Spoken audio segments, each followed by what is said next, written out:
All right.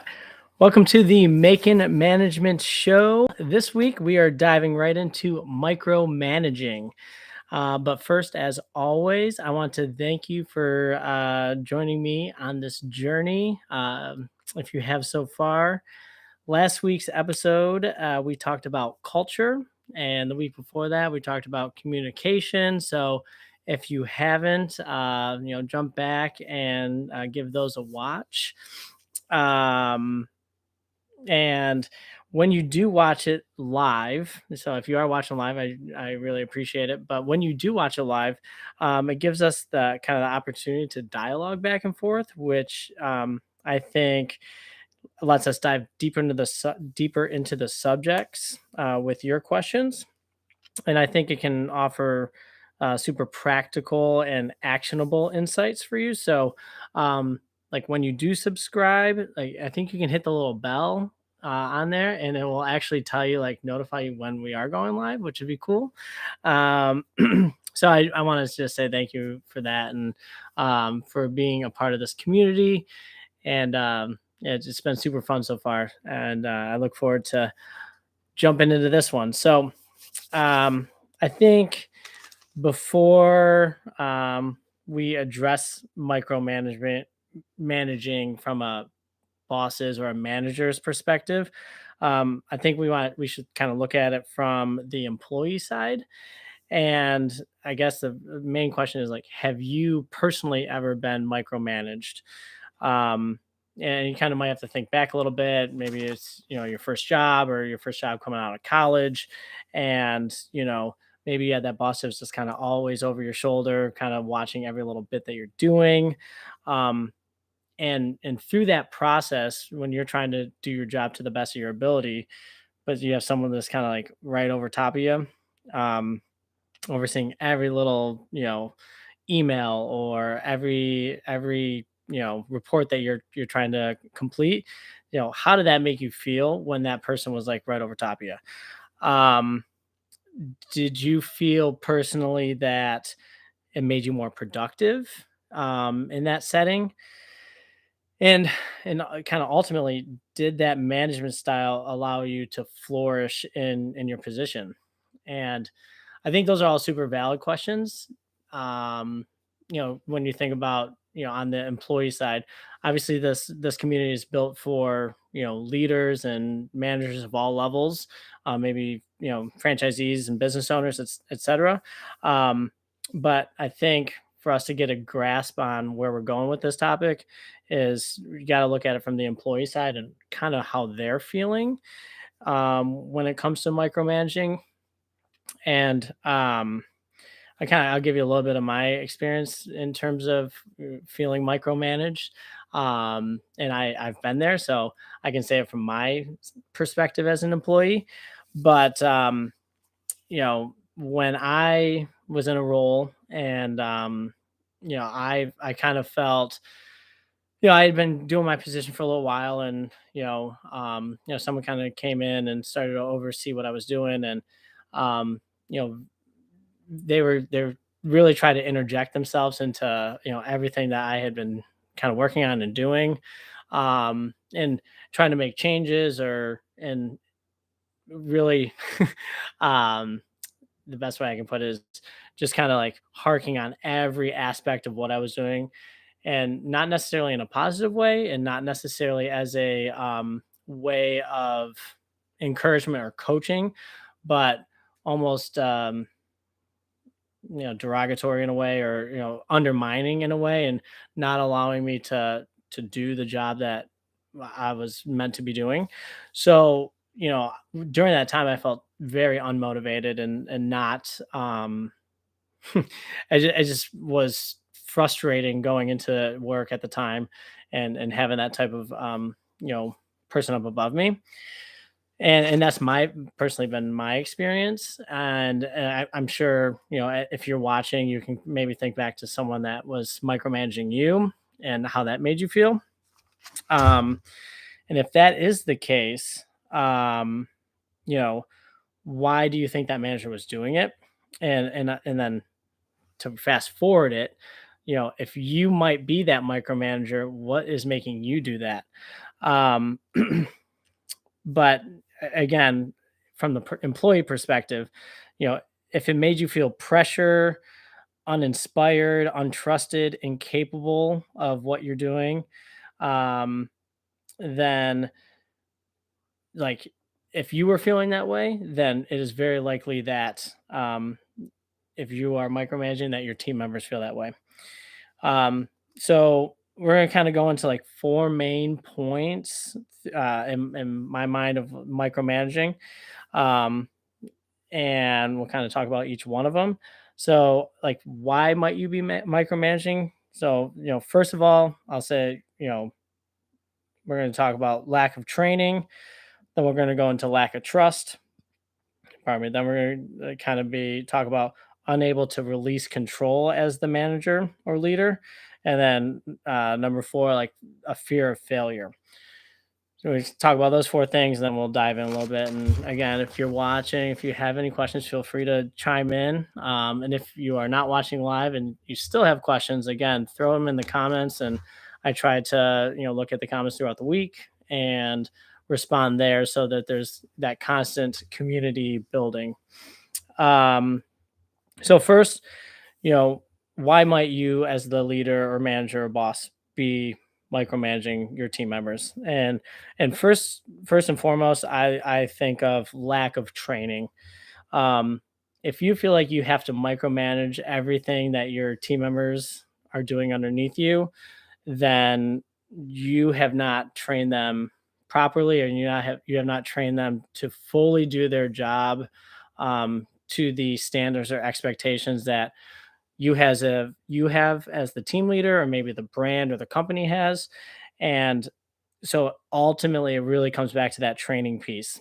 um, and you might be thinking, well, it's I've trained them a bunch of times. I've shown them the same task 20 times, and they're just not getting it.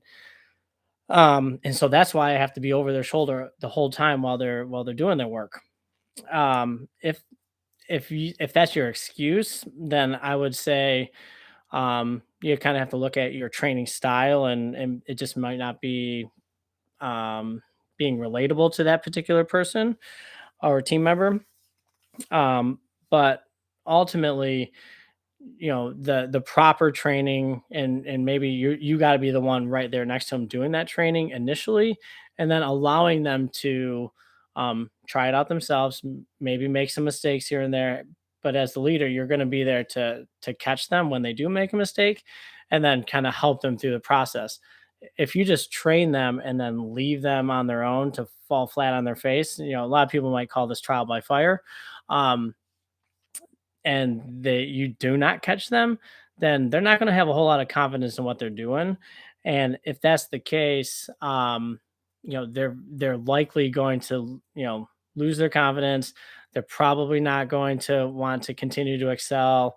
They're probably not going to take coaching or additional training from you, because yeah, you showed them something, but then when push came to shove, you weren't there for them. So I think that as a coach or a leader, you have to kind of follow up in that training portion and be there for your team members. Um, and I guess to piggyback off that point is, just because you follow up with them and you are there for them in case a mistake happens, that's not necessarily micromanaging. I think once the training is done, and then you give them the space to explore and kind of work through some of those things. Maybe it's operations if you're in the service industry, or maybe it's a report if you're in a more corporate environment.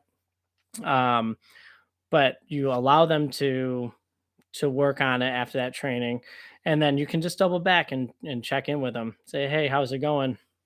And if they're having some issues, pardon me, um, then you can kind of help them at that point.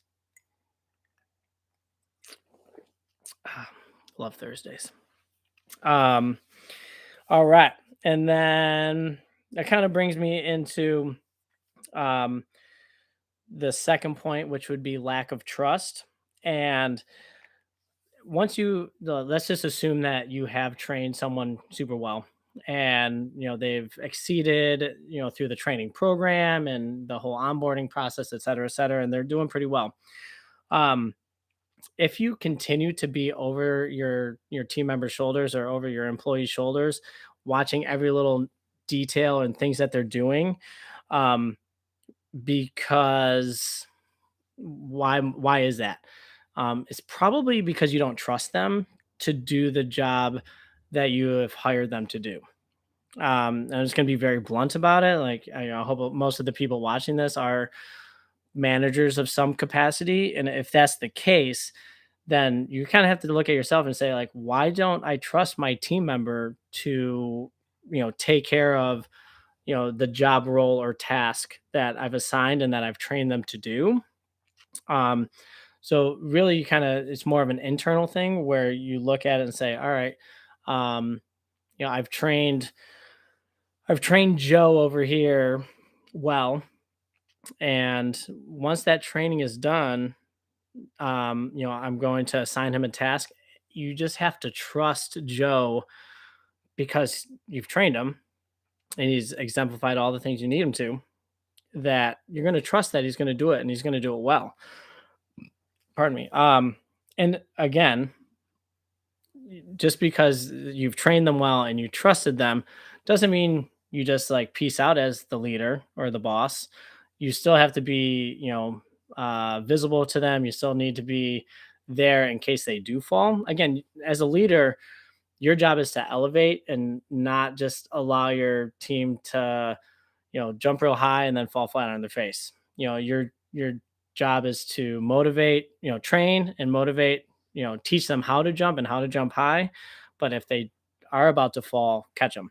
But you don't need to be there, essentially, um, like lifting them up by yourself, essentially. So you got to allow them to go through the process, um, and just trust that they're going to do it.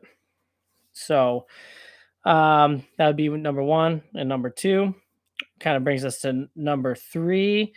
And number three might be like a little bit more of a psychology lesson, but unable to release control um, in your work setting.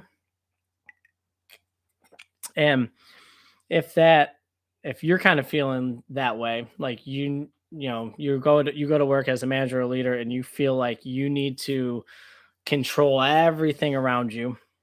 You need to control all the employees. You need to control every little instance of what they're doing and when they're doing it and how they're doing it. Um, what I would tell you is that you're probably a little bit of a control problem. um, and you need to be able to release that control, um, because you're not going to empower your employees and your team members to be able to succeed in their roles, and ultimately that's just going to hinder your team's success long term, or your company's success or your brand's success.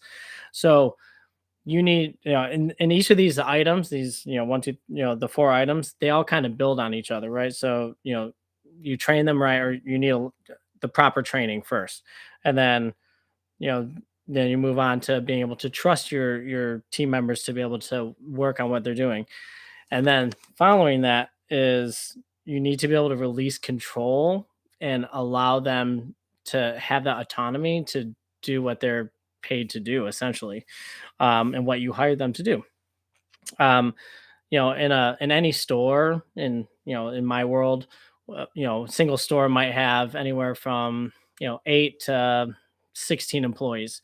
Well, you know, if you're managing one store, or you own one store, there are certain levels and certain things that you can control all the time, and then there are also certain things that you have to release control of. And when you do release that control, again, you're going to foster an environment for your team members to kind of rise to the challenge.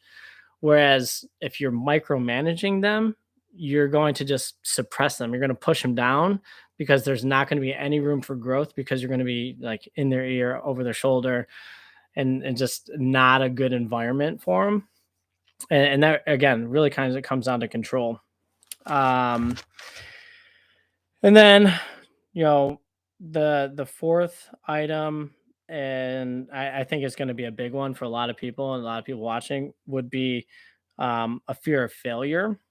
And so, like, you might hear, like, oh, I have to micromanage my team, or I have to manage this specific way because I don't want to fail as the leader. I don't want my team to fail, or I don't want my business to fail.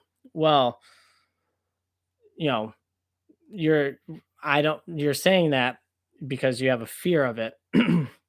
But um ultimately, lost my train of thought there a little bit. But um if you have the sorry, if you have the fear of failure, um you're you're kind of fostering that into your team. um and sometimes you have to have, well, a, you have to have confidence in your team. And again, if you do the first three things, then you should have that confidence in your team to be able to help you get to the next level or help you be successful. So instead of thinking, oh well, if I don't do this, I'm going to fail, or you can switch that whole thought process around, that whole terminology around, and say, um, if I allow them to be who they are and be, the team members that I know they can be, and I've trained them well, if I do that, then how much success could I have? Um, and can we have as a team? I think it's, again, it's kind of a mindset thing where if you're focused on the fear of failure, and that is driving you to micromanage every employee and every decision that's being made in the store or in a company or a team, then um that's the output that you're going to get, and that's the energy you're going to get back from your team. Whereas if you kind of flip it and say, all right, um what can I allow them to do, and what space can I give them, a safe space and a motivational type space, can I allow them to then, rise up and be more successful? And when you do that, each team member, I think people want to feel that, they have some autonomy. They want to feel like they are, valued. They want to feel like they are moving, toward a goal. And if you're micromanaging them, they're not going to feel that. They're going to feel the opposite, and they're not going to reach a full potential. Um, so that's kind of like my four main points. Again, like, if you're micromanaging, are you, uh, have you trained them, your team, properly? Um, if you're micromanaging, are you trusting them fully? If you're micromanaging, are you able to release that control over the project or the task at hand, or as a whole? And then if you're micromanaging, do you have a fear of failure? So if you, those are those things, I really want you to kind of think about how you might be able to alter your thought process and just kind of change your perspective. Um, because I think as a manager or a leader, our role is to run a shift, a store, a project, and we want to run it well, and we all want to be successful in that particular role. Um, and I think, like, the underlying, we all want to be successful. And I would say that's kind of like my key point I wrote down here is, to be successful, we must be in control but not controlling. And I was like super pumped about that because I think we have to be in control of the ship, but we cannot be controlling of every aspect of the ship. You have to allow your team members to help guide that ship and sail it to the destination, which is ultimately success. So, yeah, I was really excited about that little analogy there. Um, and I think, you know as we kind of start to wrap things up, I kind of leave you with, train the team, your team, trust in their abilities to accomplish the task, and follow up and check on if they need help, or anywhere that you might be able to help them further, because that follow up and that check is really, really important, because it ensures that the work is done to your team, company, or brand standards. And I think that's important. You can't, when I talk about micromanaging, like, you can't just allow all standards to go out the door. You still need to have a firm grasp on, what the brand or company standards are and what your team standards are. And just, that messaging has to follow through on each of the four steps. But that's where that follow up kind of comes in, and allowing them to know that you're there throughout the process, but giving them the space, and the opportunity to grow and be successful. Um, I think it's super, like, I kind of always gauge my success on, and I have in the past, like, how many managers have I trained, or like assistant manager, shift leads that have become assistant managers, or assistant managers that became general managers, or, general managers who have moved up into the franchisee role, in my industry. That's how kind of how I look at my success. And I think that, when you micromanage, you're going to limit your own personal success and your own company success. And if you allow people to grow, develop, make mistakes, but be there for them, they are going to rise up and achieve a level of success that maybe they didn't even realize. And as they become more successful, you will also become more successful. I think that's just a massive trait of a leader, and something to, take back to your teams, and to really kind of drive home. Um, but that kind of brings me to the quote of the day, which comes from, Simon Sinek today, which is going to be a good one. But what he said was, "A boss who micromanages is like a coach who wants to get in the game. Leaders guide and support, and then sit back to cheer from the sidelines." Yeah, I love that one, and thought it was super applicable to what we talked about today. Want to thank everyone for watching. If you watched, and again, not a whole lot of live chat tonight, which is okay. If you have any questions or have any comments, please throw them in the comment section. And then, like, subscribe, hit the bell, all that good stuff. Share it with someone that you might think needs to hear some of this. And, I look forward to seeing you guys next week. And, have a happy Easter if that's your thing to celebrate this year or this week. So take care.